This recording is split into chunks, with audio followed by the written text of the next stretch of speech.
a grad student many years ago. Doing those kind of presentations is a great opportunity to meet people. And so the next award that she's going to visit with you about is for Kristen Gilman. Where's Kristen at? Oh, hiding back there. Hi, Kristen. So I'm going to turn it over to her and talk about the award.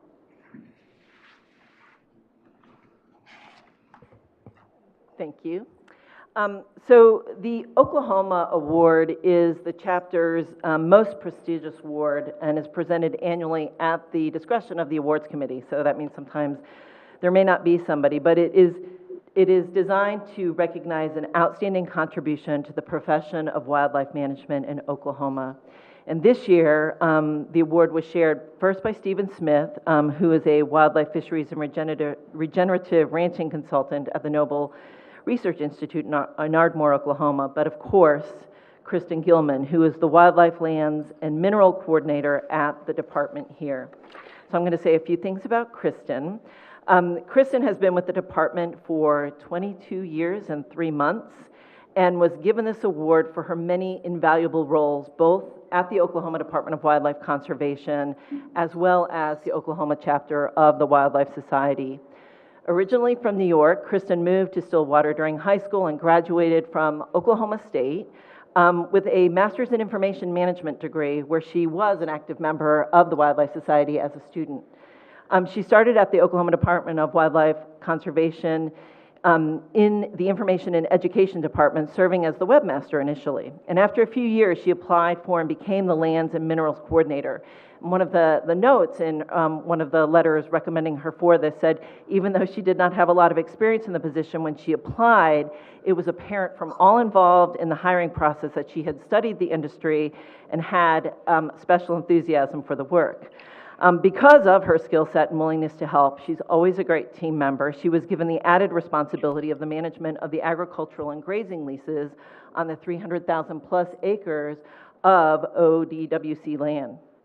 She also helps oversee the distribution of funds from the National Resources Damage Assessment to purchase equipment as well as repair and update facilities in the many wildlife management areas, was instrumental in the planning and execution of the wildlife expos, and serves on the Oklahoma Department of Wildlife Conservation Charitable Campaign Committee, seeking donations to fund department projects. She's also been the heart and soul of the Oklahoma chapter of the Wildlife Societies, which is something that I can personally attest to, having only been on the board for a year. She has designed and published the majority of the chapter's newsletters, The Grapevine, been a vital member of the Oklahoma Natural Resources Conference planning team, and provides mentorship to all new members, myself included, of the board as they cycle on and watch her work in awe as she does everything literally expertly and efficiently to fulfill the chapter's work. So throughout the last 20 years plus, Kristen has shown time and again her passion for wildlife management in Oklahoma, and no one could have been or is more deserving of the Oklahoma Award than Kristen Gilman. Let's all congratulate Kristen.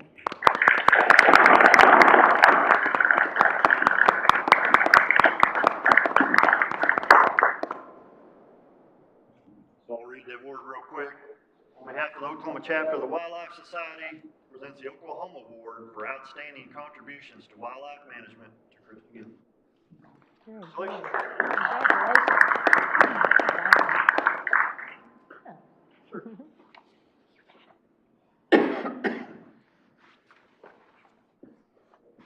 Yeah, we'll get a picture. Yep. I'll make it short. Thank you. It is an honor to be recognized by my peers. My work has been made possible with the support from my family, friends, and coworkers, and other wildlife professionals. I have been fortunate to be able to follow my passion for the outdoors that started in Girl Scouts to my work today in the field of wildlife conservation. And I cannot take credit for all the success that the NERDA projects, because it required a team effort of wildlife technicians, biologists, regional supervisors, our federal aid staff, and accounting to be able to pull off that huge project. I greatly appreciate this honor bestowed upon me by the Oklahoma chapter of the Wildlife Society. Thank you. Congratulations, Kristen.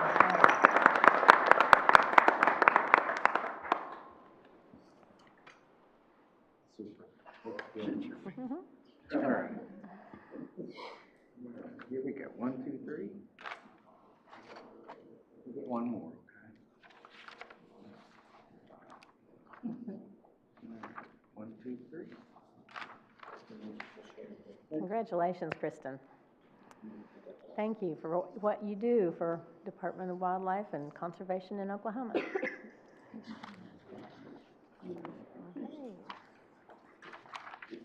And Bill.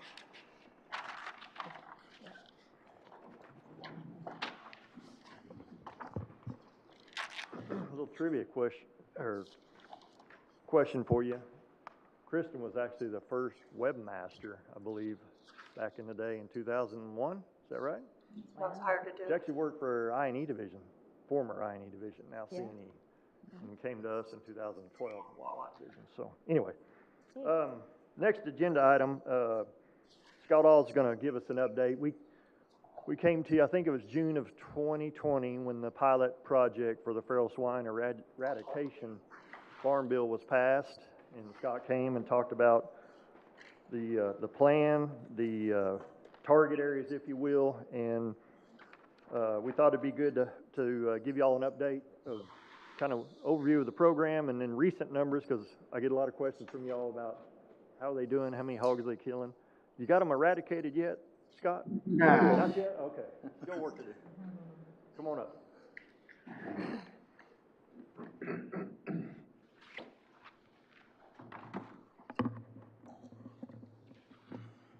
So we've had plan A, B, and C this morning. I think C may stick, so. Maybe going to D, we'll see. Anything? Podium 1, right? Yeah. Nothing? Okay. Here. Need this? Oh.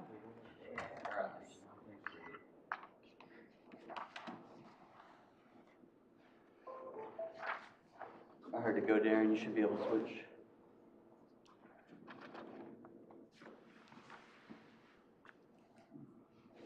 The one thing about this. Right. Yeah. It's only good when it's working. I'm not that old, Scott. What are you talking about? Remember overheads.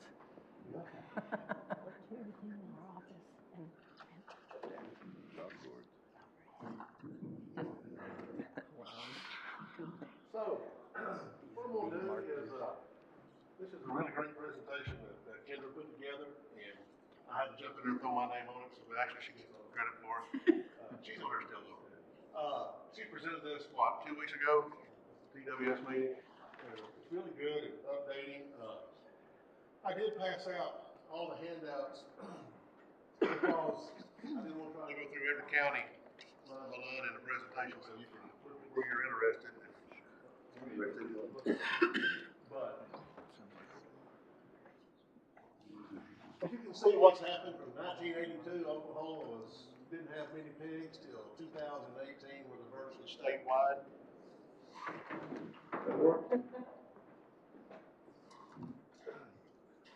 Like we said there, in 82, we didn't have many pigs here. You know, now we're virtually statewide. Some of those counties that show pigs have since been eliminated, like in the Panhandle. We've kind of knocked those out. Colorado's knocked out their southeast portion populations, and New Mexico has wiped out a bunch of theirs. But our neighbors to the south still have a bunch, Texas. All right? And once again, in 2020, at the same slide, showing how this distribution has spread like wildfire. Go ahead. This is an old slide by Noble that kind of shows what we estimate here in the state. That map needs some updating because there's some more denser populations along those major watersheds, particularly in the northeast. And then also, right here in Oklahoma County, we're up now to where we're averaging about 500 a year here out of Oklahoma County, right around the metro, which is just, it's insane where you find them at. Go ahead. So, here's the problem. John Doe dumps out an old pregnant sow, and she has a couple pigs that survive. And no big deal. 5 years later, That one little group is up to 43. Well, people are still shooting a few, barbecuing them, and it's fun. Got something else to look at on their trail cam pics. Hope they can get one of them. In 10 years, that original group is up to 605. And this does factor in, you know, whatever you want to think average mortality is. So this is factoring in some losses. And, but the problem we get is from year 10 to year 20. It gets exponential. And that's when, you know, it's hard to put that fire out with a wet tow sack. That ain't going to work anymore. All right. So some of our big challenges in decreasing populations down to levels that we can accept. I'm not going to use the E word anymore. I think that horse left the word, eradication. That horse left the barn a long time ago, eradication. But you got natural dispersion, which a pig is not like a deer. A deer is born in an area and it don't travel very far its life. A pig travels just as far as it has to make a living in whatever direction it takes. I had no man tell me just whatever direction his nose is pointed is where he's going. They don't really have a rhyme or reason for what they do other than just to eat and make more pigs. That's their two main concerns. Another issue we have is transportation. You know, at one time, everybody traveled to Texas and Tennessee to go hunt the high fences because it's fun to go shoot pigs. And, well, people get tired of traveling and say, well, heck, as adaptable these things are, let's just turn some loose closer to the house. We don't have to travel as far. And that's exactly what's happened.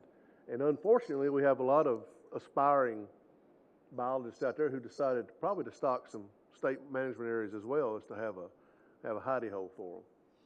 And then also their high reproductive rate. You know, when we figure a population, we figure their growth rate at 1.7. So if you've got 100 hogs on your property and you're satisfied with 100, you got to shoot 70 a year to keep 100. And it's, you know, so it's really hard to stay ahead of that. But I'll give you another example of you know, that picture shows 4 piglets and they say that's about the average. That may be the average. But we caught a sow, I don't know, 2 weeks ago down in Harmon County, I believe. She might have weighed 100 pounds. She's a little bitty thing, but she was real heavy with pigs. We left her in the trap as a decoy. Put her in a smaller cage part of the trap so she'd be the live decoy for more pigs. She had pigs that night, and when Eric got there the next morning, she had 16 about the size of a gopher that were nursing on her. They all lived. If it had been a tame hog, half of them would have been dead. But she had 16, and it's probably her second litter, if not her first. So they can reproduce at a crazy rate. All right? So they multiply faster than any other large mammal. Their diets vary. You know, we've got pigs as far north as the edge of the boreal forest in Canada, all the way to the Rio Grande and further south. They can make it in the desert. They can make it in a swamp. They can make it anywhere. So they usually have 2 litters, 8 to 10 piglets every 12 to 15 months. You know, it's just every wild year, about every 3 years, they can squeeze 3 litters in just because of the timing. But it's typically 2. They breed at 6 months, and you've got to knock out 70% just to keep it from increasing. So once again, we know how many we got. So, but what are they costing us? And it's really hard to put a dollar figure on natural resources. We really don't know what that cost is as far as competition with native wildlife. But we can put a dollar figure on property and agriculture, all right? So those 3 pigs that turned into 43 or 45, whatever it was, in 5 years are going to do about $17,000 in damage. Year 10, that group of 600 are going to do about $238,000 in damage. Once again, that's a high number, but look at year 20. You're up to $48 million in damage from that original turning out of 3 pigs. So the money end of it's insane what they're costing us. All right. So now to the pilot program with the Farm Bill funds. So the blue counties were the original round 1 projects, which here in Oklahoma was Kay County up to the north, and then Greer, Harmon, Jackson, and Tillman counties to the southwest. If you'll notice those southwest counties Texas also had a pilot project in the adjoining counties across the river, hoping we could, see what we can do there as far as numbers go and reduce damage. And then the brown counties are the counties that came in round 2. And so what we did was we just kind of added on to K County with Pawnee and Osage. And then we added up on the southwest side, we went up the Texas border with Roger Mills and Beckham. And the reason we chose these varying projects between K and the original one is that K County has a low density swine population, whereas the Southwest has a very high density. So we wanted to look at the impacts we can do and can we really do a good job in low densities. Of course, Osage and Pawnee they have higher densities.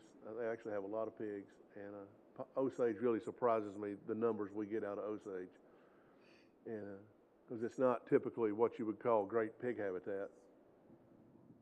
And then Roger Mills and Beckham are lower density, but there are pigs there. All right. So when we implement these Farm Bill projects, our portion, the Farm Bill divided $75 million equally between NRCS and USDA APHIS.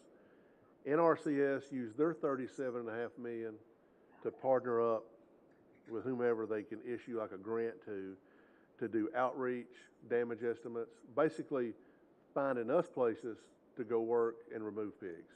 APHIS is doing all the removal. Because of the Farm Bill, I was able to increase my aerial fleet from 1 helicopter to 5, and we have 5 now that are all online, but basically that means we have 3 because typically 2 are always in for maintenance. They're very maintenance needed. A lot of training and outreach. We conduct a lot of workshops in coordination with the Conservation Commission, who is NRCS's partner. Media response on operational activities. We have some requests for that. We do a lot of disease monitoring. In Oklahoma, we typically check for classic swine fever, pseudorabies, and swine brucellosis. Here in the state, I think we're at about a 14% positive rate for pseudorabies and swine brucellosis. It really varies by the areas of the state. Some parts of the state, the pigs are what you call pretty clean, and other parts, nearly every pig you sample will be positive. None of those diseases will kill a wild pig, but they will wreak havoc on domestic pigs who don't have a strong defense mechanism. And also to the disease, I want to add to the fact that we've now been told we'll be getting funding to test for African swine fever, which I don't know if you've seen, is kind of spread all the way around the world. And basically the U.S. is the only place that don't have it yet. It's in the Dominican Republic, and we're doing removal work in Puerto Rico and the Virgin Islands, hoping we don't get it to the U.S. But we will start sampling here in Oklahoma in Tulsa, Payne, and Oklahoma counties. And it all has to do, the criteria is based on landfills and international airports. It's kind of what, our airport's kind of what, more than likely when we get this, somebody's going to bring in an infected food product and throw it out and go to the landfill, and we hope a pig don't get it. That's kind of how this disease spreads. It's through pork products. And if we get African swine fever here, the cost to the swine industry in the state will be immense. Every truckload of pigs going to slaughter will be stopped on the road, and they'll have to be put down, and then there'll be no transportation of pigs out of the state until we can get a grasp on it. So it's one that's really tough. I guess if there's a bright side to it, if we get it here, it's also pretty rough on feral swine, but we don't want to take that route to have it happen. And then metrics for determining effectiveness and success of new tools. We've really upscaled our trapping where I guess now we've got almost 100 remote fired traps here in the state. And that's a trap that the trapper gets a notification during the night, looks at his phone, I got pigs in trap, hits a button, drops the gate, he can go back to sleep. That has made our trap efforts have increased 100% since we went the route of these traps. It's really made a big difference. We're also experimenting with drones. You'll see some footage here in a little bit. We can go into an area before the helicopter gets there and pretty much find the pigs. So when the chopper gets there, we can just tell them where to go and they can start shooting. It's really a cost-effective deal. A lot of times we'll send the fixed wing. If an area really high density pigs, I'll send the fixed wing. He'll fly cover above the helicopters while they're working and just keep pigs spotted. And then as soon as the helicopter gets down in one group, he'll tell them where the next group is. So the helicopter don't waste time hunting. They just go straight to shooting. And it's really, and then also we've kind of converted. We've always kind of been old fashioned and run a 12 gauge and buckshot out of the helicopter. It's always been effective, but here in the last few months, we've kind of swapped over to the AR-15. We found some pretty good bullets, expanding bullets, and it's saved the shoulders of our shooters. Yeah. You get a guy shoot 1,500 rounds of 3-inch buckshot a day. It don't take him long to get tired. I'm good for about 2 hours, and I said, one of them young guys can have it. But it's really made a difference. And then also another issue, and Kendra can attest, is that they don't make shotguns like they used to. I mean, we go through them. They're not made for combat styles. No, we can wear out a brand new Benelli now in about 2 weeks. It's sad. I mean, they just won't last like they used to. And, all right. So you can see from 2011 till 21 how our takes has increased, and it's really went up. It's mainly because of our equipment, and then also, I'll back up, it's also because of funding. Our National Feral Swine Program finally decided there in about 2016, 17 to give us a shot in the arm, and that really made the difference. And then ODWC has been really good about sticking in all they can as well too. ODWC is, I don't know if you realize it, but we're a joint federal state agency, and that works about 6 days a week. And there's 1 day a week that it's kind of a pain, but so what ODWC does is they contribute to the Fed side, that they also contribute to the program by ODWC provides all our hangar space, a lot of our helicopter fuel, and then I provide the helicopters and the pilots, and we make it all work. All right. So the results through this last year, I had $900,000 to work with on this project, and we were able. Sadly, it was the 2018 Farm Bill, but by the time we get funding, it's nearly first of 2020. It's just the way it works. We've got nearly 250,000 acres under agreement. Well, it's more than that now, Kendra, because it's actually about 1.2 million now, as after we first got started. But our biggest issue, our biggest hurdle is landowner participation. You would not believe the number of landowners that do not want us doing this work, and a lot of them are leasing their property to people that want to shoot pigs. That's what it comes down to. And if we ever get past that hurdle, we can really do a lot of good. But it's kind of like, particularly K County. I'll use an example. It's kind of a problem area with landowner participation. We can go in there and work call, and get it cleaned up, and then a year later, it's got pigs again because they're coming from all that surrounding area. It's kind of like if you've ever been a farmer and you fall in a grain bin, the worst thing you want to do is flounce around because that's just going to sink quicker. So it's kind of, you're just continually, they're filling back in. And we thought we had call in really good shape. The biologist up there was like, man, I can't find any pig sign. I thought, well, last week I said, let's fly it because I got this gut feeling. We don't have a lot of participation around it. So we flew it and shot nearly 200. But they just kind of moved in. They hadn't been there long, but they can show. The good thing though is for that $900,000 that I've spent, we feel like we've averted about $4.3 million in damage. And this goes back to take a dairy farmer in the Southwest who plants 160-acre circles of corn for silage. A lot of times those guys were having to replant 4 times to ever get a crop. And now a lot of them can are getting their first crop to come up and are able to keep it. So we feel like that's been a big plus. I'd really like at some point to be able to look at, and OCC was supposed to do this with their portion, but with COVID and everything went down the tubes there. Water quality, try to measure water quality, where you got pigs, where you don't, you know, and because there's definitely an increase in E. coli where you have pigs versus where you don't. But it just needs to be shown. So in 10 years, you know, roughly $59 million potential damage averted. We use a number, do you have that number in there, Kendra, the average? 360 or 390 per pig. Yeah. So basically there's a number Texas A&M put out that every pig in its lifetime does about $360 worth of damage. They had the number. I don't know how they got to it, but that's, in a lot of places it's a lot more, and I say in a lot of places it's probably a whole lot less. So that's their average they come up with. So, you know, just with the pigs we removed, those 10,000 pigs save $59 million down the road just because they're out of the system. So that's the number I like to try to use.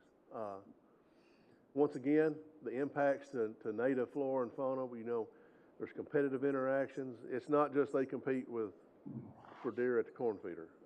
They compete with everything out there. You know, I guarantee you there's ground nesting bird issues because the pig will eat whatever he can stumble across. Pigs are also very opportunistic. They come across a fawn that's laying there hidden, they're going to eat it. That's just what they do. And then you got to look at just the damage they do, all the rooting they do.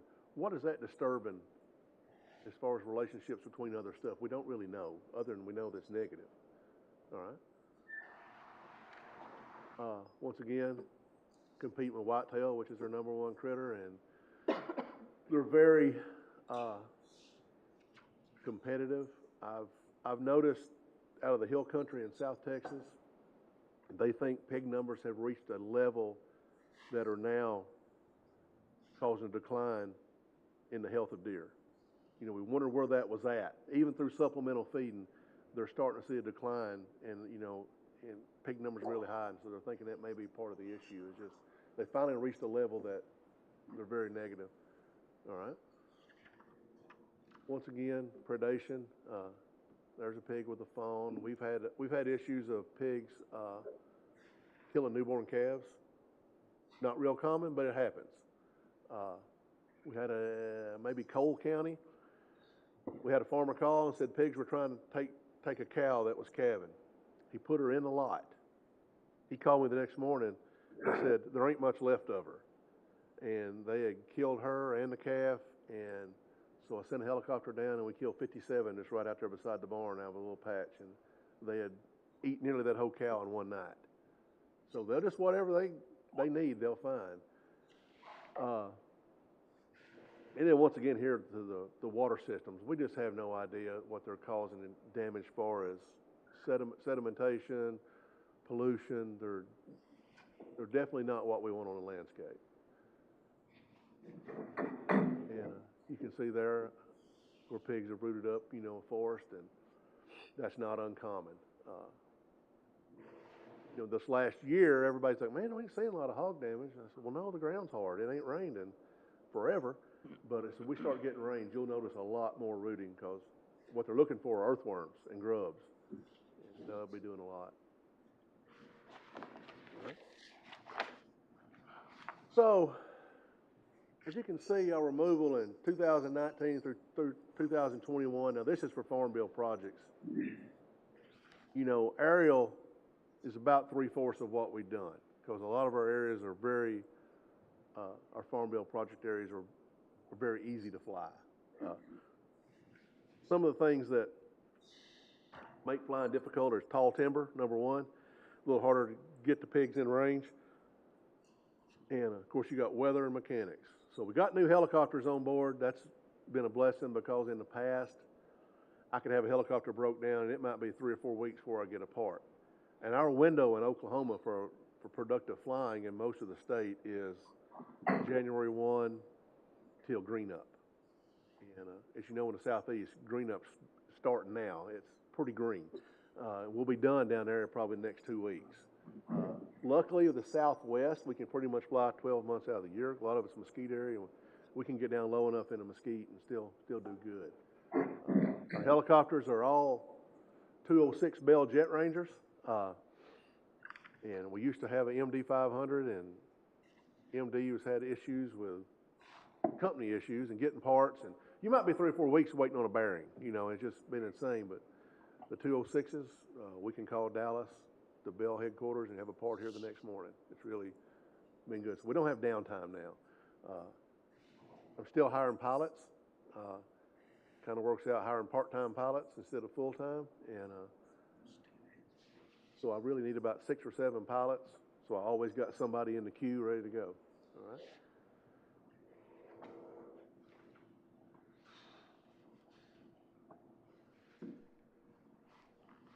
So this is one of our electric traps. This is,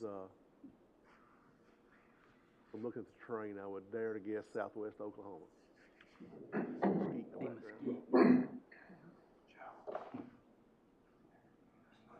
You'll see once one of them commits to it, there'll be 5 or 6 follow right after.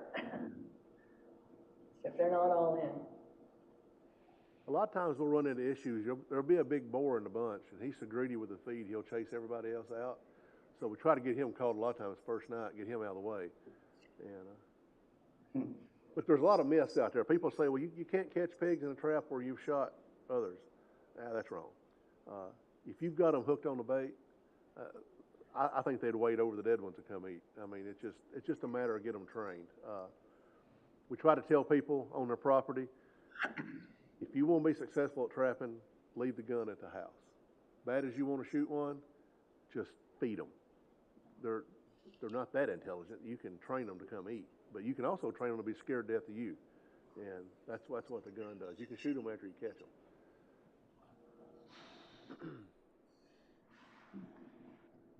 And this is some drone footage. Pick up better. I mean, this is the same shot from here to here. That's with a thermal. When you fly over, it doesn't really look like there's anything You there. can see the pigs from that view, but when you click over to thermal, you can see them. And which actually, I've just worked on a deal where I'm getting a thermal unit to mount on the helicopters, like you say, like the police uses, and we'll be using one of those to fly an area. See if it helps. I know it'll help.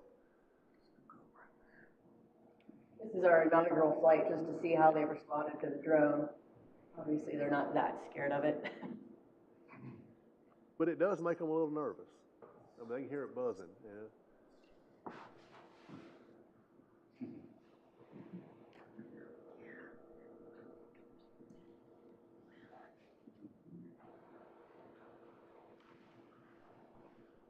But once again, you can see the challenge there of the tall timber. Once the leaves get on, we wouldn't be able to see them. Travel corridors. I mean, don't. Oh, no. Thanks. Yeah, it's some of the new technology we tried. And I would be honest with you, I'm bad about being old-fashioned. I don't get them drones or not, but they've been worth $5,900 they cost. So, when it costs you $600-800 an hour to fly, the time you save with a $6,000 investment, it don't take long to pay for it at all. So, If you need any shooters, you just call me. Okay. Okay. So, the one thing I will say about all this, and is that the continued funding hopefully will keep being provided. The farm bill's kind of up in the air right now.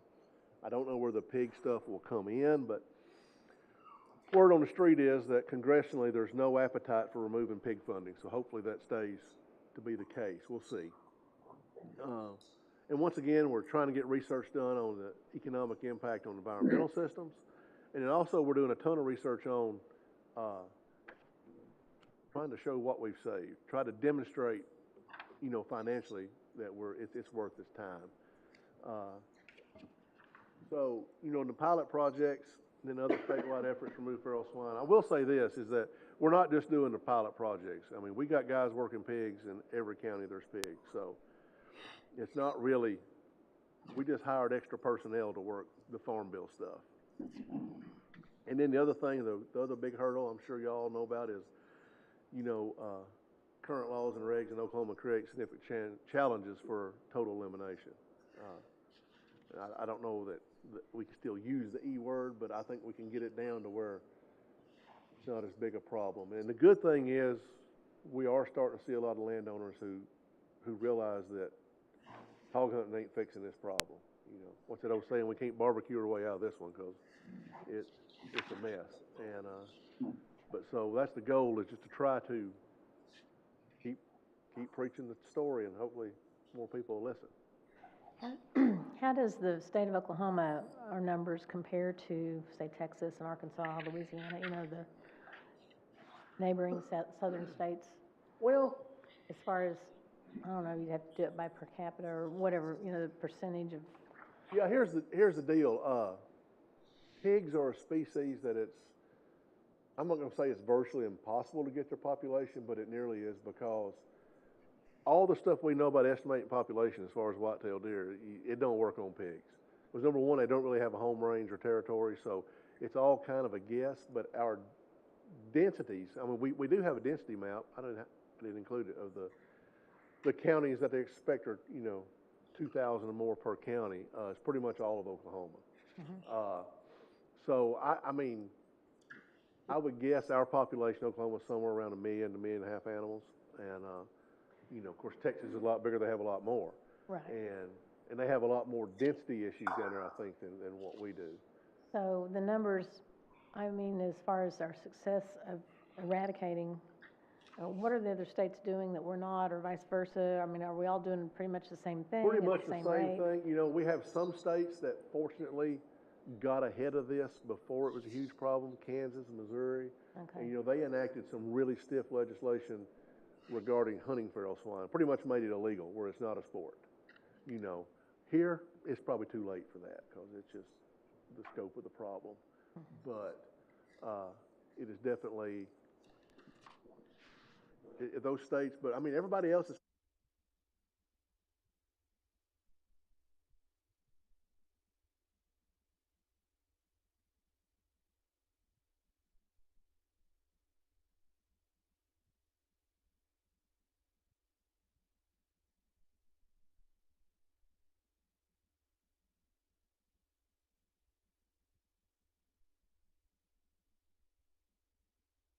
Which is it's a warfarin-based program, rat bait, anticoagulant.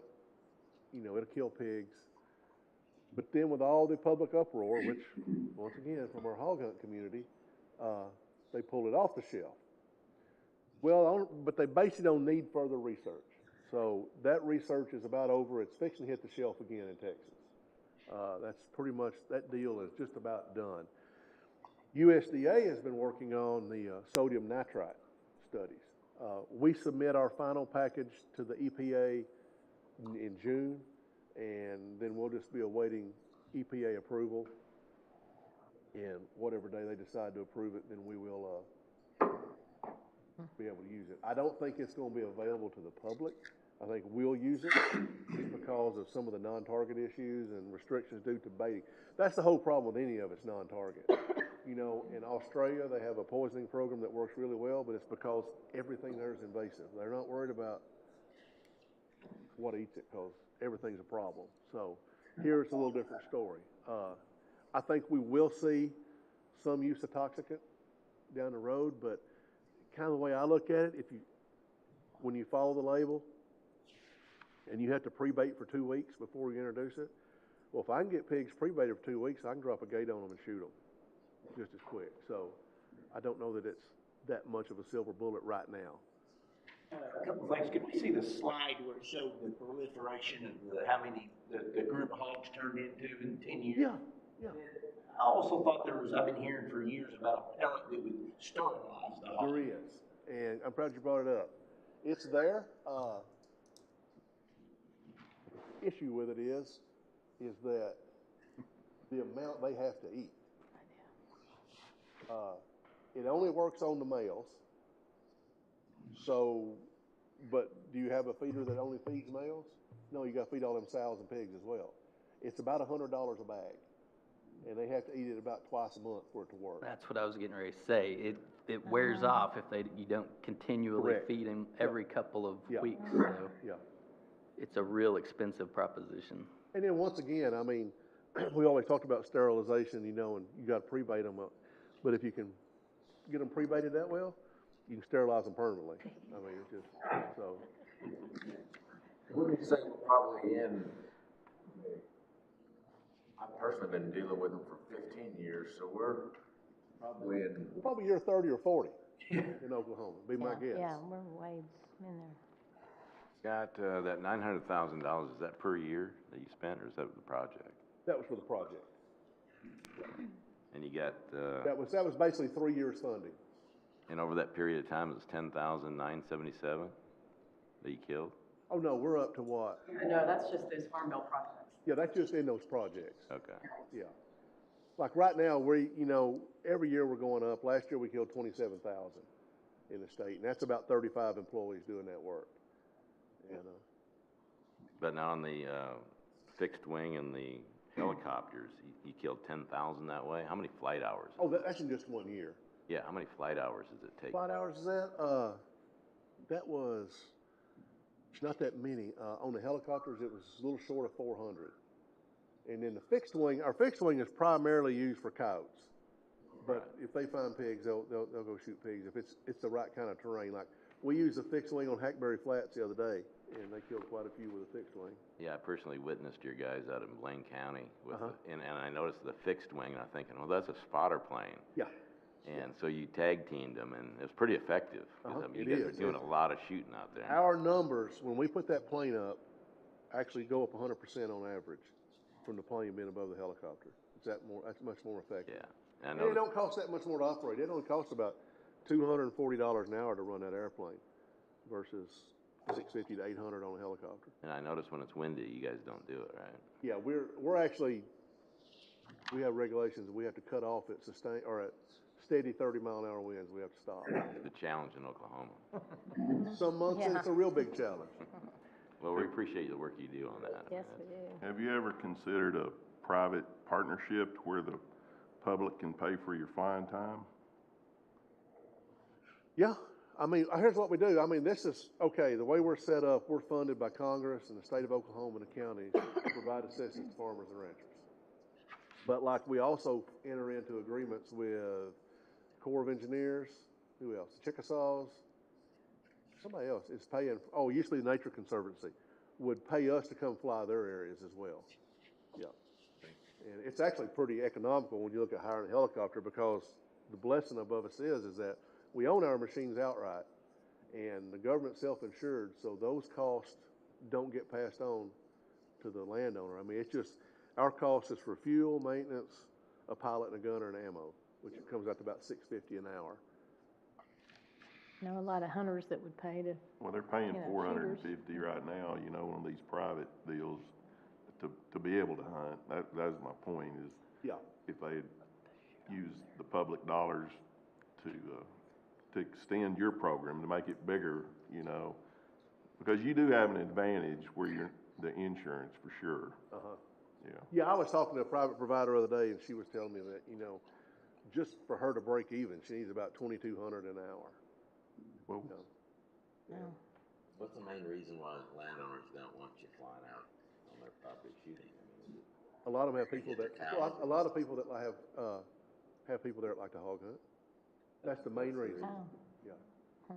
Now, we also have issues, let's take Osage County and even down in McLean County too, or Garvin, with these wild horses people are getting paid to take care of. Those horses have been rounded up with a helicopter, and they hadn't forgot what those blades sound like. They'll panic. So we have to kind of stay clear of the wild horses. And the last I looked, Oklahoma has about 30,000 head of wild horses being housed here right now.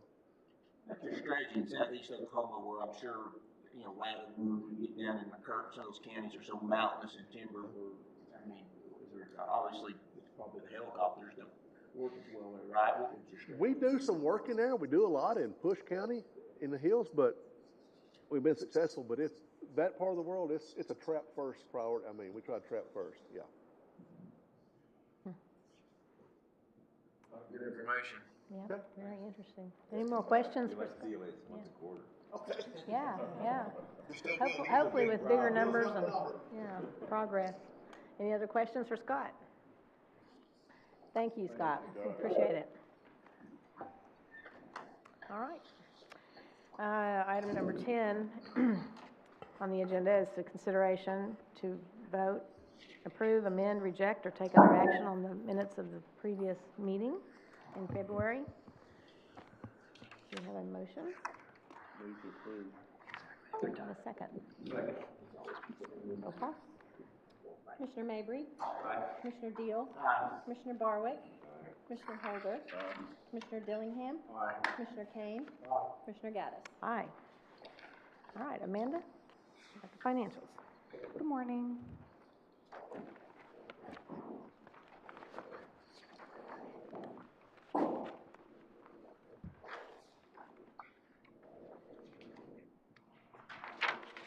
All right.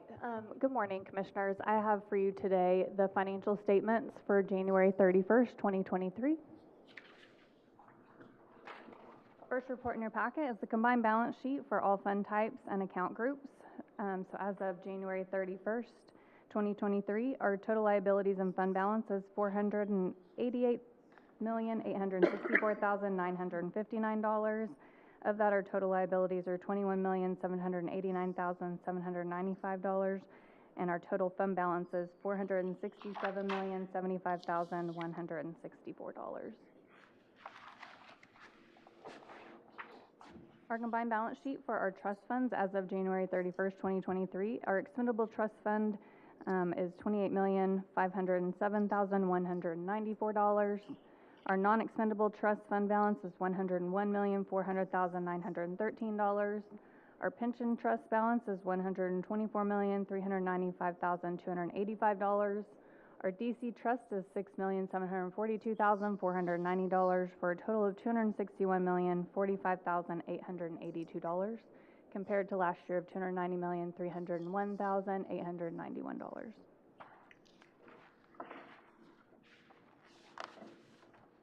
Our combined statement of revenue, expenditures, and changes in fund balance for January 31st, 2023. Our total revenue is $33,536,821.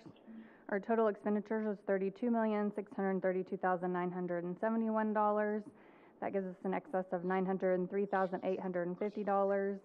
And our total fund balance at the beginning of the year is $43,010,699. And our fund balance as of the end of the month is $51,683,263, and that's a decline of 15.93% over last year.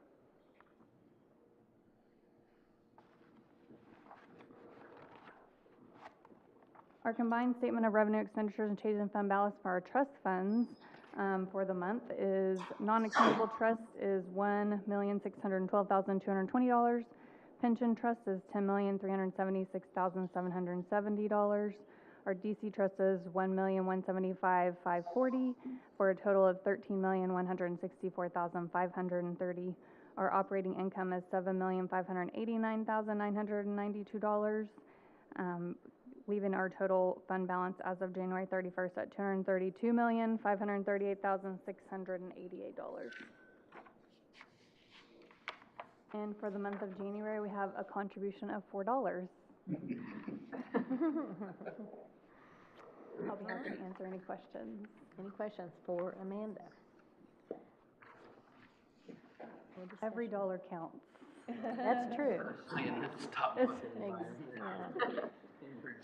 No kidding. Well, thank you, Amanda. Unless there are any more discussion or questions, appreciate. Motion to. Yes, do we have a motion? Second. Any more discussion? And then roll call, please. Commissioner Mabry. Aye. Commissioner Deal. Commissioner Barwick. Commissioner Holder. Commissioner Dillingham. Commissioner Kane. Commissioner Gaddis. Aye. I have a lifetime update, and then I'll go to the next agenda item. So our number of licenses sold was up 19% from February 2022. We had strong increases from annual fishing sales, resident and non-resident. So our resident fishing was up 24%, Resident hunting was down 17%, resident combo was down 7%, non-resident hunting was down 6%, and non-resident fishing was up 21%. On our lifetimes, our regular lifetimes was up 3% overall, but we had a surge in disabled veteran lifetime licenses of 14%. And then senior lifetimes is up 13%, continuing with the New Year's surge when people become eligible. Very good. Any questions regarding our numbers? Thank you, Amanda, appreciate it. All right, and then our next agenda item I have with me here today, Dan Bledsoe from Finley and Cook. He's going to give you all an update from our last audit.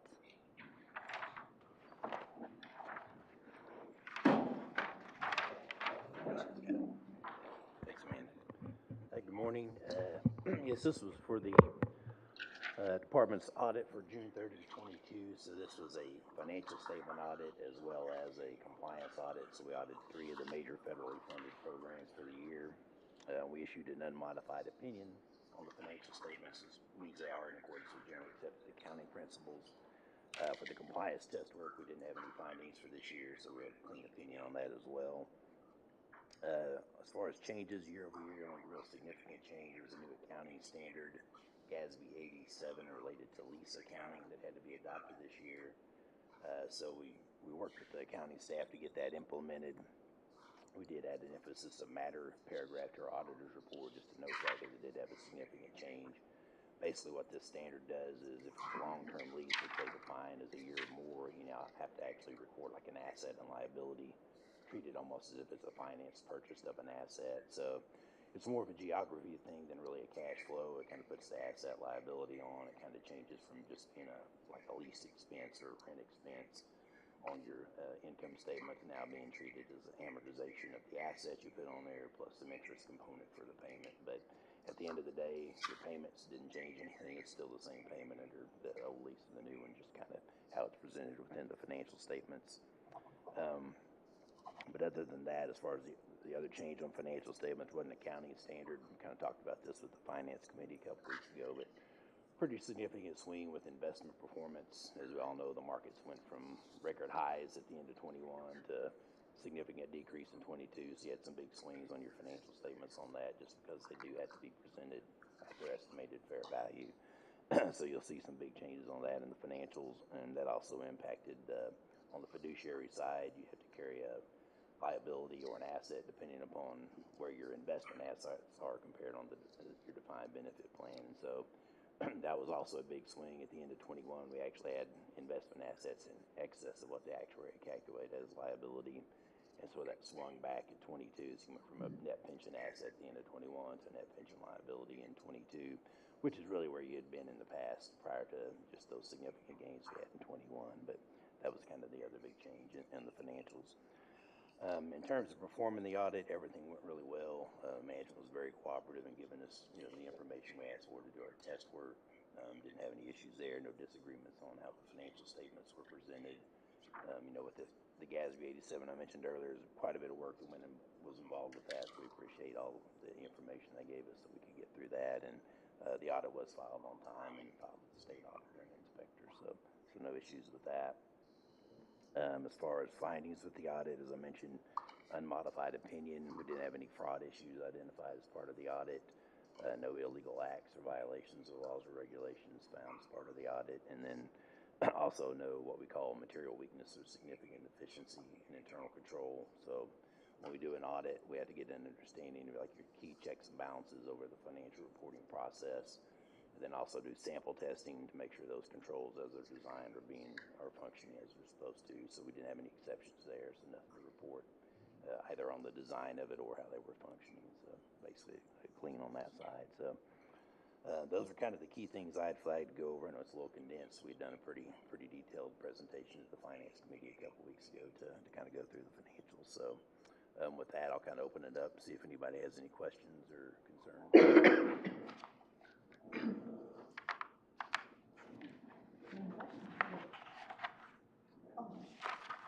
The finance committee did it a week ago and approved the audit, and our recommendation to approve the audit is presented. Second that motion.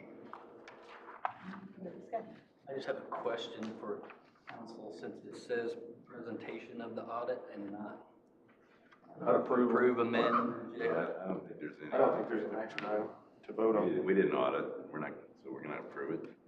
We just accept it, but not approve it. Sorry. Just wanted to make sure we're. Second. Okay.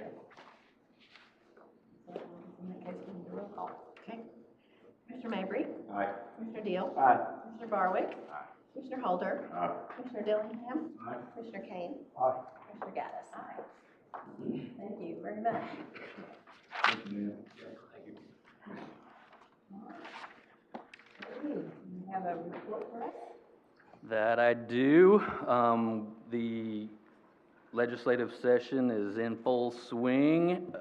At this point, we've passed the committee deadline, so several bills have dropped off, but while Catherine makes her way to the podium to give us a highlight, maybe, of some of the bigger bills that are out there, just remind you that last week was a great example of how anything can happen. We had a couple of bills pop very last minute, dropping language in some shell bills and running them through committees, which she will outline and we can discuss, but even though we have a lot of sleepless nights over what's happening up there, it's also a good time to remind everybody that, you know, maybe 10% of the bills that get filed make it to the governor's desk at the end of the day, so there's still a lot of process and a lot of legislative session to go. And then lastly, we'll remember we're streaming live and recording on YouTube too. If anybody has any editorial comments about any legislation that's pending, keep that in mind, please. But with that, Catherine, what do you got for us? All right, good morning. So yes, a lot of bills have dropped off. I believe the last tracking report I gave included 35 bills, and now we are tracking 22. So a lot can happen. Of those 22 bills, there's 9 that I want to highlight specifically, starting with House bills. House Bill 1229 removes oversight, licensing, and law enforcement authority over commercial hunting areas from ODWC and establishes a new commercial harvesting facility licensing program under the Department of Agriculture, Food, and Forestry. House Bill 2355 legalizes arrow shooting air guns, aka air bows, during archery season, including for deer, elk, antelope, and other regulated species. There's also a similar air bow bill in the Senate that I will mention. House Bill 2862 removes ODWC's ability to monitor for and regulate chronic wasting disease, including taking precautionary measures to protect states' native deer and elk populations susceptible to this fatal disease. Now, Senate bills, like I said, there is an airbow bill. This legalizes arrow shooting air guns during any open season for permanently disabled people, for the taking of antlerless deer during archery season, and any time for nuisance, wildlife, or feral swine. Senate Bill 803 converts ODWC's Pushmataw WMA into a new wildlife preserve with money appropriated to enclose the land, hire personnel, etc. And then Senate Bill 876 authorizes ODWC to regulate non-resident hunting guides and to register resident hunting guides with fees established by us and fines capped at $2,000.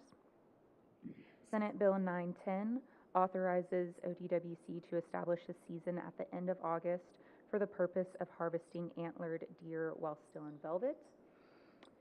Senate Bill 922 ensures that controlled hunts managed by ODWC must be awarded to at least 90% of residents.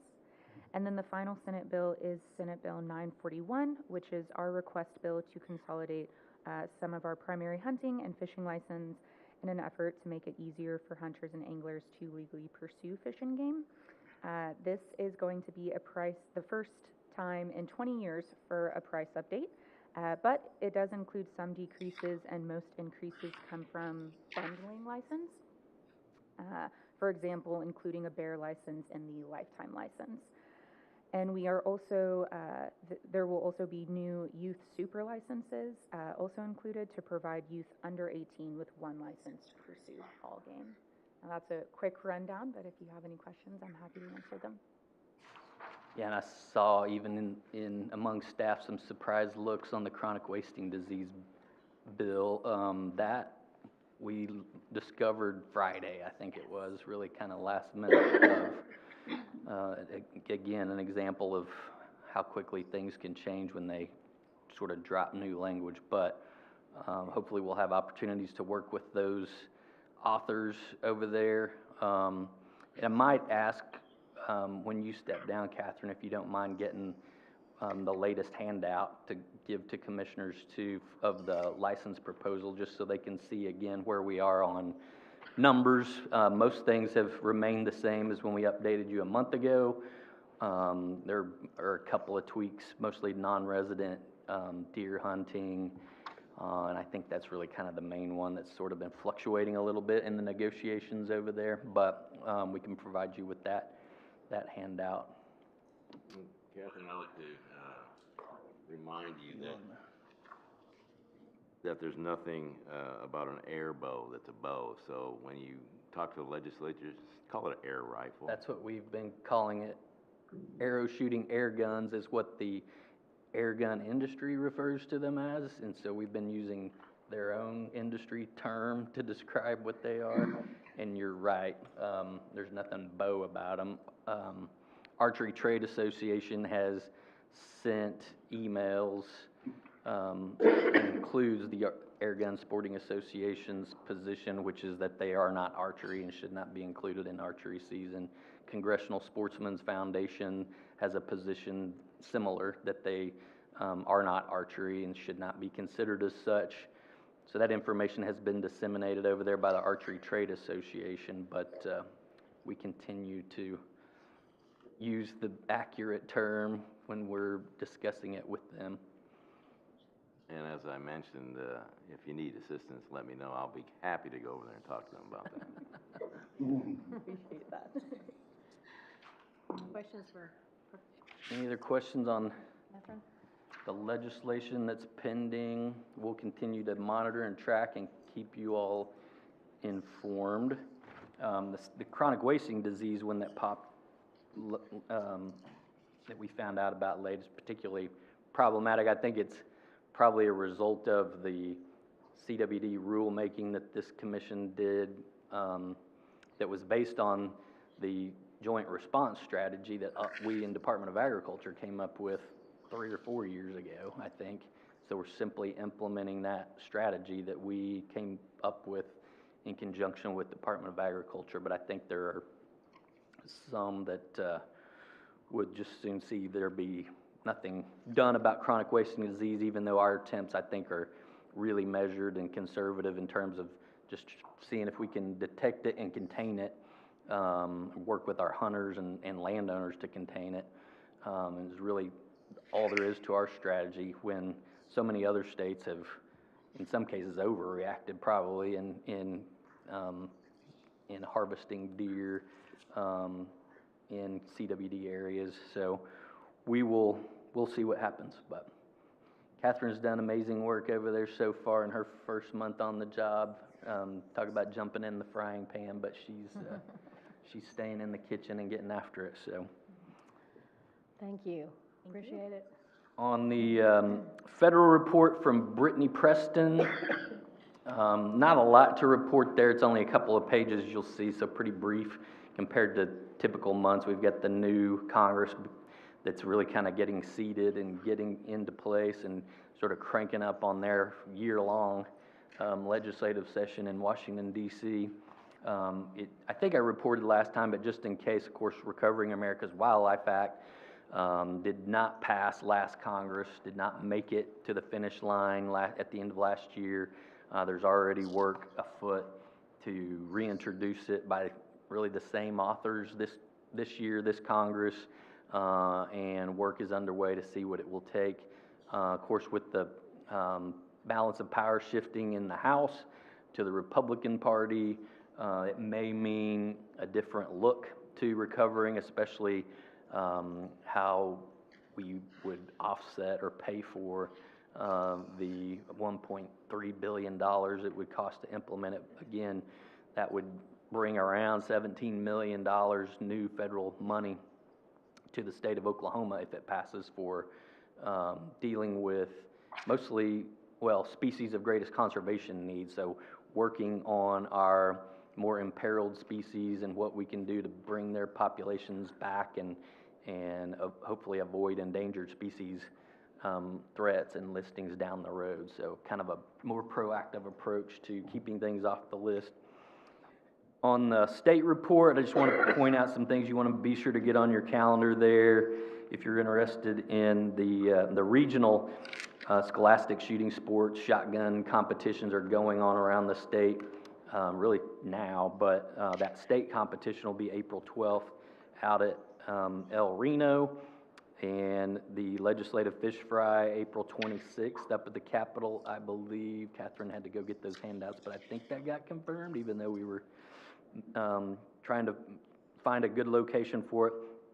I'm going to ask Rick, see if he has any updates for the foundation in a minute, but make sure you have on your calendars May 12th, the foundation will have a Sporting Clays fundraiser out at Cedar Gate, and the Hackberry Flat Bill Crawford building dedication scheduled to be in Frederick at 2 p.m. on May 19th as well. Lots of stuff going on in admin division, as you can see there, several pages of actions. You heard the license sale update from Amanda. Continuing to stock fish, mostly trout, although that'll start shifting to warm water fishes as we start to warm up across the state. Lots of work going on in fisheries division. I'll let you read that at your leisure. This came up, Commissioner Deal, last week when we were talking, but you'll note there on page 4, about a third of the way down or so, our paddlefish gill netting on Eufaula with the U.S. Fish and Wildlife Service. Catch rates were higher than expected, and almost all the fish that were captured in those nets had coated wire tags, which means they were hatchery stocked fish, presumably from Tishomingo hatchery, right? Yeah. So a lot of people still surprised that there are paddlefish in Lake Eufaula, but certainly they're there. Crappie fishermen down there are starting to see them on their live scopes. Yeah. I mean, you get a lot of comments about there's paddlefish. Oh, there's a paddlefish in here. What? Yeah. So lots of good stuff. Smallmouth bass genetics projects going on. We got a good update from that from Fisheries Division for all staff last week as well. C&E Division, lots of stuff going on, especially in the shooting sports programs right now. Again, mentioned, and you can see some dates there for the regional shoots, the regional archery in the schools shoots and state shoots have been a lot of work, I know, for that division and a lot of other divisions as well. And we always appreciate all staff across the agency stepping up and volunteering to help put on those shooting sports competitions. Just cruising through to see if there's anything else I want to highlight, but I'll let you read this lengthy report at your leisure. Wildlife Division is burn baby burn mode, and has been at least for the past month or so, and McGee Creek bathrooms should be delivered on time. I know there's been some interest in that as well. Lots of cedar cutting and burning and road maintenance going on across the landscape on our wildlife management areas. Law Enforcement Division, I think the thing to highlight there is we had 10 new wardens that just started last week, and they will be going through their new game warden academy at Camp Gruber for the next couple of months, and before they start their FTO program as well. So if there's any interest in going and seeing that that training that Captain Loftus built from scratch and put together for us and has expanded this year, be sure to let any of us know or law enforcement know, and we can let you know what days might be interesting. Some days are gonna be classroom days where they're drilling on regulations and that kind of thing, and that's not the most fun part of it to go observe, but some days, like the days I go, we get to shoot each other with simulated ammunition. So anyway, that's the report, and Rick, might see if you got any updates from the foundation. Couple of quick ones. Thank you, JD and Commissioners. Wanted to touch base on something that JD brought up. Had the opportunity to go to the Archery in Schools State Championship in Tulsa with Colin and Damon and the team that ran it up there. About 1,500 students. It was such a joy and just fun to watch these kids, from kids with disabilities that were out there, boys, girls, very well run. All the kids are having a great time, and there are some sharpshooters out there. Really impressive program, really enjoyed that. The Rack Madness event that was last month, the foundation was happy to help support that with the lifetime license. It was won by a young lady who already had a lifetime license and gave it to her nephew, but hundreds of families from newborns up to people in their 80s, just a great event, and congratulations to the staff on that. Just a lot of fun. As JD also mentioned, we have some exciting things going on at Hackberry Flat that we'll be talking about, and be able to recognize Bill Crawford on May 19th, I believe it is. And finally, I passed out a handout.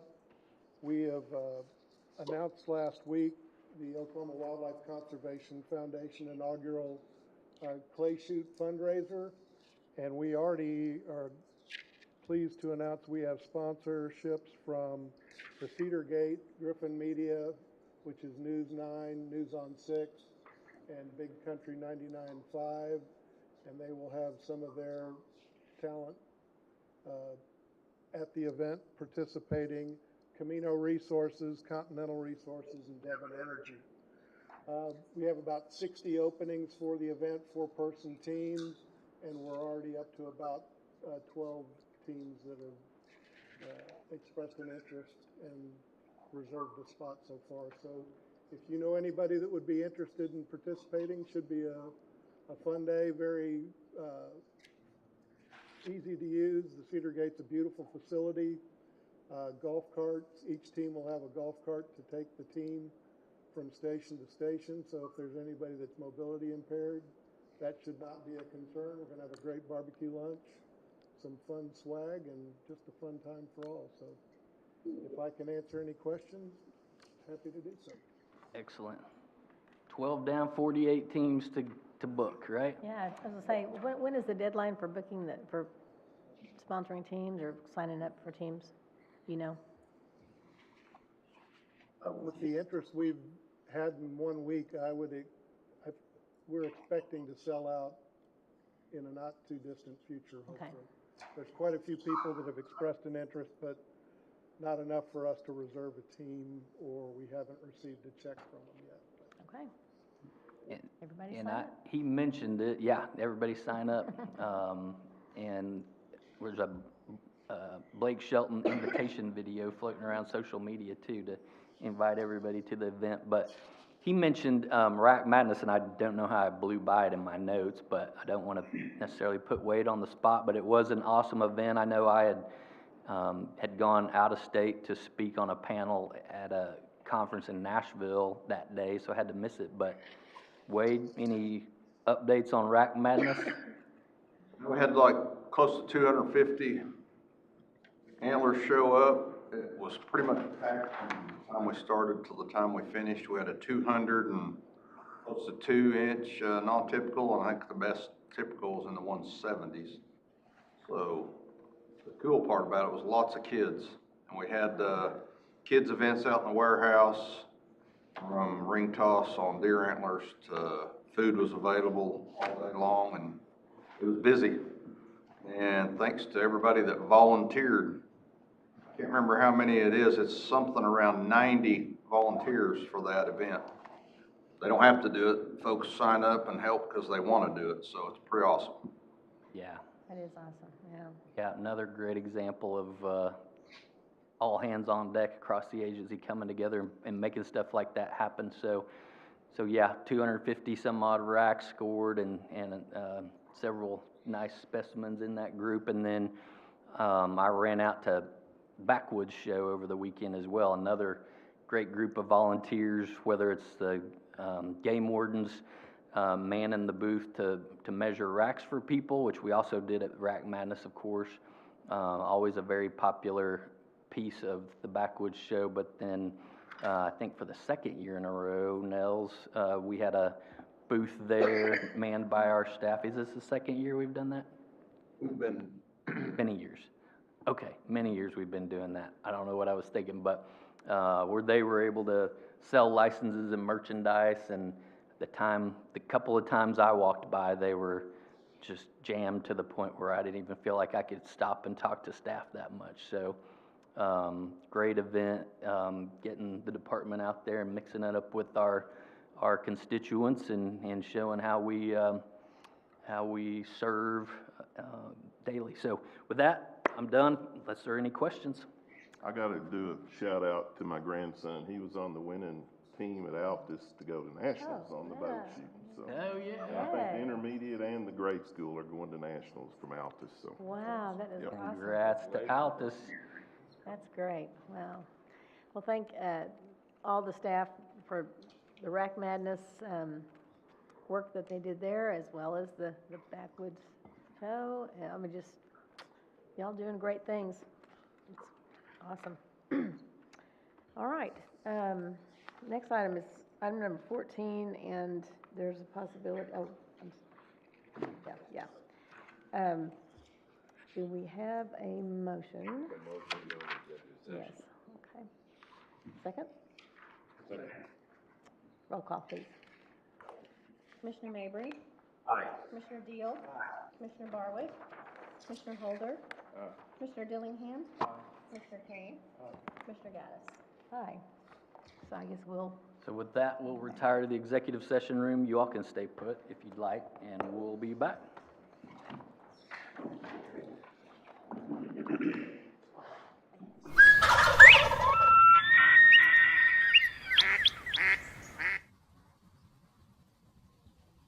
And then if I'm going to use something that I actually have to rig, it's going to be weightless and weedless on a 3/0, 4/0, or 5/0 hook that looks just like this.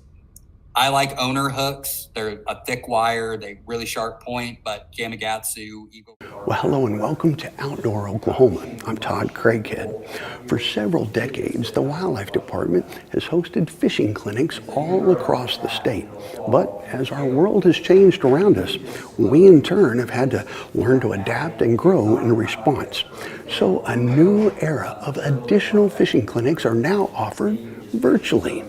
They're still conducted live by our fishing coordinator, but we're able now to reach a whole new audience.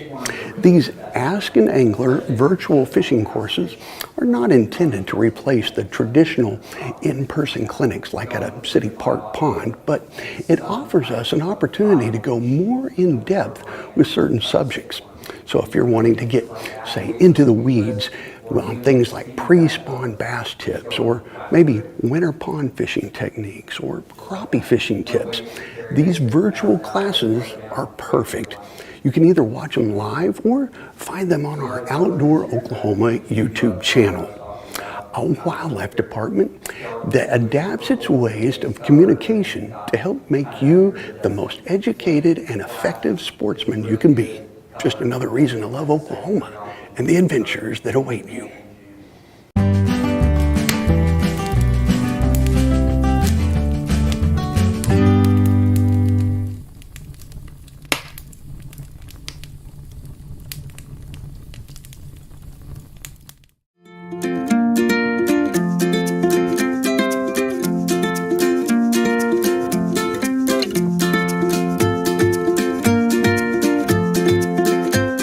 Well, it's been a while since our last catfishing episode, and I know there's a lot of you out there who really enjoy bank fishing for catfish just as much as I do, so we're going to give it another try today. In our first episode, we focused on points that jut out into lakes. That's one of my favorite spots to fish, especially if there's been a headwind or a flanking headwind blowing into that point. Sometimes very productive for catfish in lakes. The next episode, we just fished an old mud flat. Many of our lakes here in Oklahoma have, especially on the upper end of the lakes, mud flats with basically no topography, no structure to speak of, no variation in depth, all the things you normally look for in a good catfishing spot. But those mud flats get really, really productive, especially in the springtime, particularly when the shad start spawning, and you can really fill up a stringer sometimes. But we're going to switch gears today a little bit and employ one of my favorite tactics for bank fishing for catfish, and that's fishing in running water after a flooding rain, which is what we've had here in the Texoma region. We've had an exceptionally dry spring. Today's the last day of April, but a couple of days ago we finally got that big rain, over 4 inches in most of the basin of Texoma. And as you can see behind me here, the water's running. There's many creeks that run into Texoma. This is one in particular that's just starting to widen out into the lake, which is a place I really like to target when it's running. Still a lot of foam and debris coming down. There's a lot of rough fish in here, carp, buffalo, gar, drum. Hopefully we can wade through them and catch a couple of catfish, because catfish love to nose up into fresh, muddy water. Now that's probably an oxymoron, but you know what I mean. When the flooding water comes down these creeks, it brings all types of nutrients and bait, all types of dead material washing down, and they basically go on a feeding frenzy. And hopefully we'll have some up in here looking to eat today. Now what I'm going to use today, and these are basically 6-foot Walmart specials. And I have old Ambassador 5000s on each of them. I bought them used off of eBay. And anyone in the know on catfishing reels knows that an old Ambassador 5000, especially the old Swedish models, are fantastic. Maybe one of the best, if not the best, overall catfishing reel. If you take even decent care of them, they can last you years and perhaps even decades. I've got them spooled up with Berkley Trilene big game 30-pound test line, so we can hold anything if we happen to get a hold of a big one today. And basically my setup is real simple, same as always. I got a 4-ounce bank sinker on the bottom. Up above that, about 1.5 feet, I'll tie a leader into my line, probably 10 inches, and then have a Eagle Claw wide bend laser sharp number 4 hook on that. I also always bring my favorite rod with me. It'll hopefully see some action at some point today. It's just a real limber, medium action, again, Walmart 6-foot rod that I've got an old Shimano Calcutta with 20-pound Berkley big game line on, because, you know, I get a fish on that and it kind of harkens back to the cane pole days with all of the flexibility. So I always enjoy catching fish on that as well. Bait for today, now in running water, almost any bait will work, because they're out here looking for anything they can get a hold of to eat. Worms, crawdads, cut perch, chicken liver, shad, you name it. But my go-to bait is always fresh shad. And I was fortunate enough to catch some big gizzard shads a few days ago in my cast net. Now I'll mention something about shad too. The little shad don't last very long, a day or two, and they start getting soft and they won't stay on your hook very well. But I want you to know those big gizzard shad, if you'll take care of them, keep them relatively dry and packed in ice, they're good to go for a week and even more. In fact, these shad I have today, I've got cut up into chunks, but they're 5 days old, so we'll see how they work out. I also have some earthworms. Of course, that's a fantastic bait in running water. The earthworms I have, I actually grow myself. I had an old boy that was throwing away a chest-type freezer. It was inoperable, and so he gave it to me for free. I bought a 50-pound bag of what's called spangled peat moss from Walmart. I saturated that peat moss, set it in the bottom of that chest freezer, probably about 1 foot deep, put my earthworms in there. They're called Georgia Browns. They're not as long as a night crawler, but they're real fishy worms. They'll definitely catch catfish if there's any around. And I feed them about once a week with chicken crumbles. That's basically chicken feed. You can get a 50-pound bag at a feed store for $7, $8. And if you think about it, you can hardly buy 2 containers of night crawlers at the bait shop for that much money. So it's pretty economical. And I keep that chest freezer on the north side of my shop building so it doesn't get that direct hot sunlight during the summer. And they'll keep all year round and they'll reproduce in there. So you'll always have bait available when it's time to go fishing. And lastly, I've got some grub worms. Just white grubs, beetle grubs. I don't use them very often because I don't find them, quite frankly, very often. But funny story, a couple of days ago, we was having one of those big deluges of rain. And I looked outside. I have a dog, it's a shepherd mix named Shep, real original I know, but he was a rescue dog, and I saw him eating stuff off of the ground, running here and there. I didn't have any idea what he was doing, so I went out there to take a look, and those grub worms were coming up out of that wet ground to get out of the water, and he was picking them off one by one and swallowing them down, kind of like a great blue heron swallowing a perch or something. I didn't know dogs would eat grub worms, but this one will. Maybe he's watched too many episodes of Naked and Afraid, I'm not sure, but I was able to get ahead of him and get me about a dozen, so we'll put grub worm on one of these poles and see if it'll produce. Grub worm was always one of my dad's favorite fishing baits, and my dad and I, this time of year in April, would always take a week. I would take off work. We would fish all week, every day, bank fishing for catfish. We did that for decades. And he passed away last day of November in 2020, died of COVID-19, actually. And so I'm going to dedicate this day to him because I know he would love to be here today. Now, he lived a long life. He was just 2 weeks shy of 95 years old, healthy the whole time, World War II, Battle of the Bulge vet. So he had a full life and he's gone on to his reward, so that's a good thing. But we'll dedicate this day to him. But enough talking, we're going to get these baited out and tossed in and see if we can get a rod to bend. We'll put a piece of cut shad on this first one here. And I've cut these shad up. They come off of a big shad. I just fillet them off of the shad and then cut them into, probably 2-inch strips that are probably a 1/2 inch wide. Now the thing to remember is you want to have plenty of your hook exposed after you put this chunk of shad on there. So just come down probably 1/8 to 1/4 of an inch below the top of the cut bait, bring it through, make sure any scales that were on the barb or the tip of the hook are removed, so you have that sharp hook and your barb available. And that's the good thing about these wide bend hooks. You have plenty of hook remaining because that's a big bait and you don't want to get the bait over the point of your hook or you'll lose the hook set every time.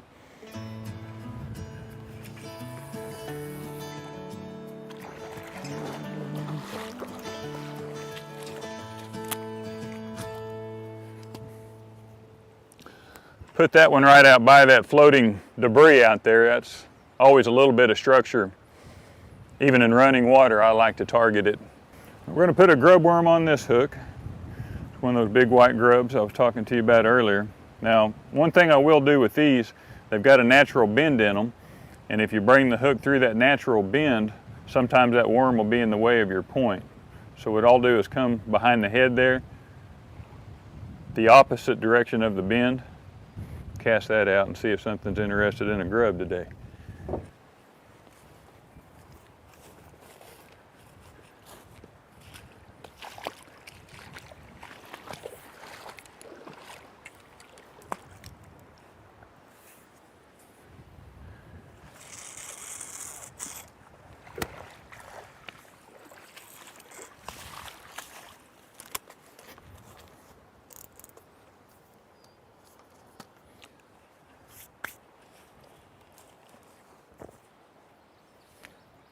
Put some earthworms on this one. These are those little Georgia brown worms that I was telling you about earlier. They're not big, but they're active. And I don't think there's any proper way to hook worms on. I have a way I do it. I like to leave as much of the worm wiggling off of the hook as possible. So I'll basically grab I'll come down from one end of the worm just a few millimeters, bring the point of the hook through, maybe 1/4 inch, bring it back out, fold the worm over, do that again, and then come back out of the worm before I reach his other tip. So you have all of those worm tips floundering around out in the water. I think that's a good thing. I like a full hook of worms as long as I've got plenty of the end of the hook exposed, the tip of the hook. That'll do it.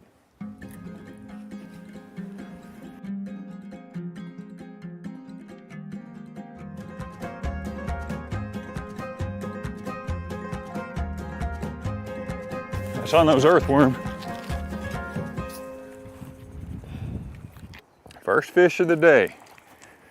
She's coming to her milk. Nice one.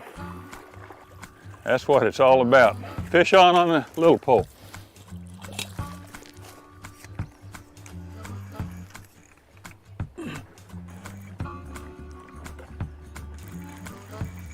That one hit a piece of that shad. We got here another blue cat.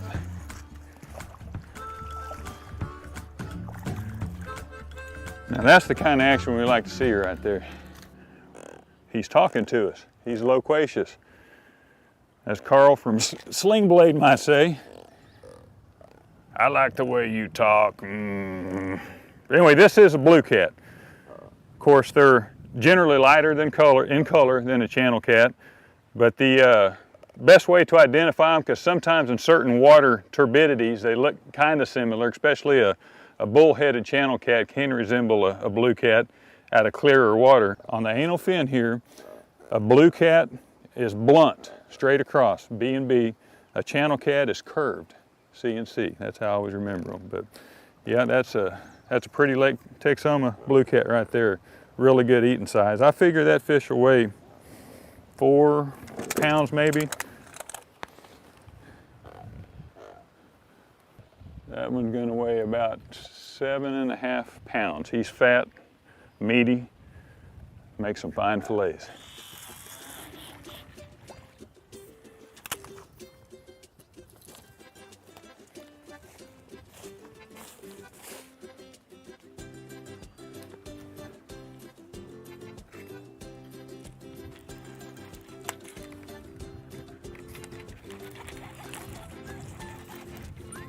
Well, right on time. There's a little channel cat. We can take a look at it. Mr.